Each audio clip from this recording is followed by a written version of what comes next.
Hi guys, it's me George, and a couple of weeks ago I felt really stuck as to what to put on my channel for content, and I'd done a post and I kind of said, look, what would you guys like to see? Can I have some suggestions for content that you would like to see on my channel? So first of all, thank you so much guys for getting back to me and giving me fantastic suggestions.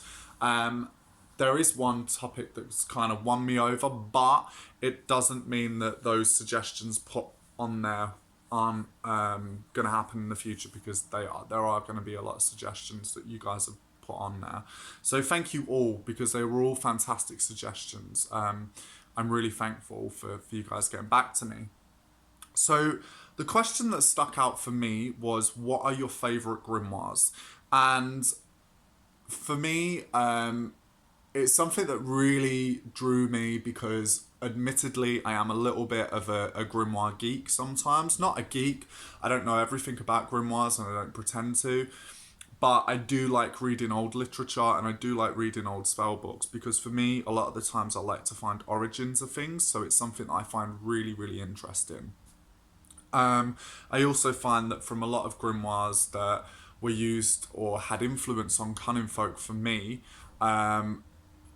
it helps my practice, it gives me ideas, and also it kind of helps bring my knowledge up to date.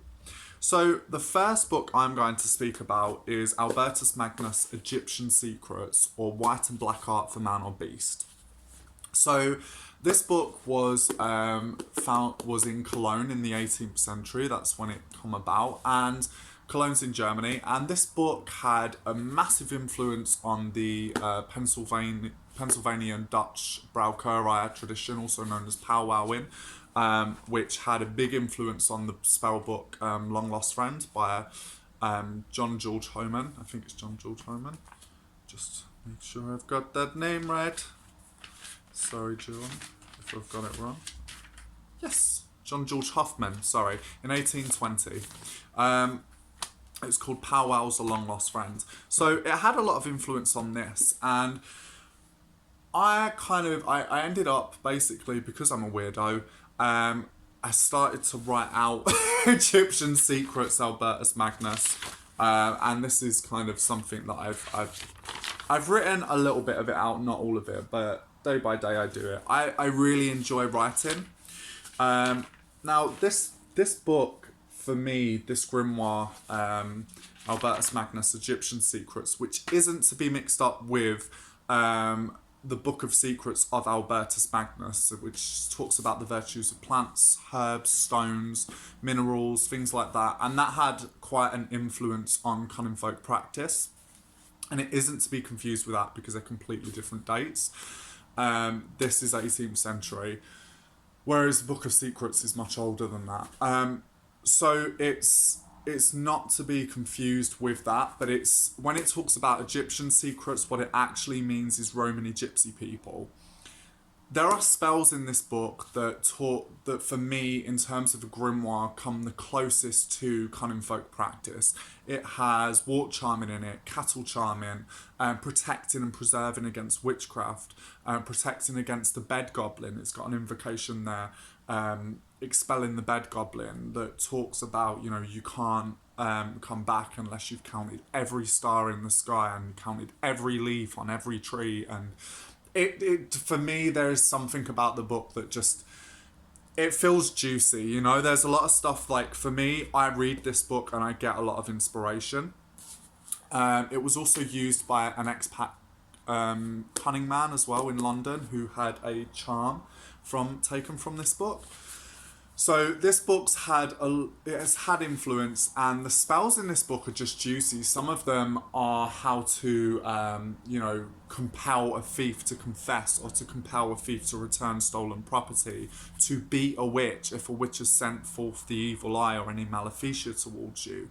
It's a genuinely interesting book, and it's a book I always go back to, and I've utilised it and worked it within my own practice. I really enjoy this book. It's one of my favourites. But yeah, it's just a type of book. You read it, you read the charms from it, and you're like, ooh, it's juicy. It's a juicy book, and it's full of little treasures, I'd like to say. There's a lot of common charming, what people would call common charming in it, but it's so interesting and it's really good. And for me, it radiates cunning folk practice. It's got a lot of content in it that absolutely radiates the similar practices to what cunning folk would have been doing and what charmers would have been doing. So for me, Egyptian Secrets or White Black Art for Man or Beast I love it. It's in my heart. I love it. The second book is Le Poulet Noir, also known as the Black Pullet, which is an 18th century grimoire. And this book is really, really different. This book is really different because it's a book that is a book of magical operation and explanation of that, but it's also a story. And it's based around a French soldier who went on an expedition with the French army to Egypt and got badly injured and was taken in by a wise man. And the wise man takes care of him and then it unfolds. I don't want to spoil the story. You can find out the story online like that though, to be fair, but I'd give this book a read just because it's different. It's got a lot of stuff in it that is completely different and it's packed full of talismans. Basically, it is a book of talismans. There are particular ways in which the talismans and operations are done. And you know, there are talismans here for being able to conjure celestial and infernal powers, or winning at lotteries, or to make you loved by the most beautiful portion of the human race, and all sorts of stuff. And there's also some crazy stuff in there as well, completely crazy.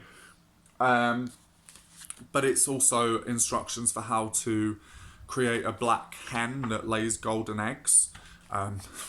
Whatever, each to their own. There are particular ways in which these talismans are done. And I am a great believer that I think if you're going to utilize a talisman, you need to know how it should be done originally. I don't necessarily think that you need to stick to the rules, but I think just out of respect for the grimoires and the books and the writers and the practitioners, I think it's really important.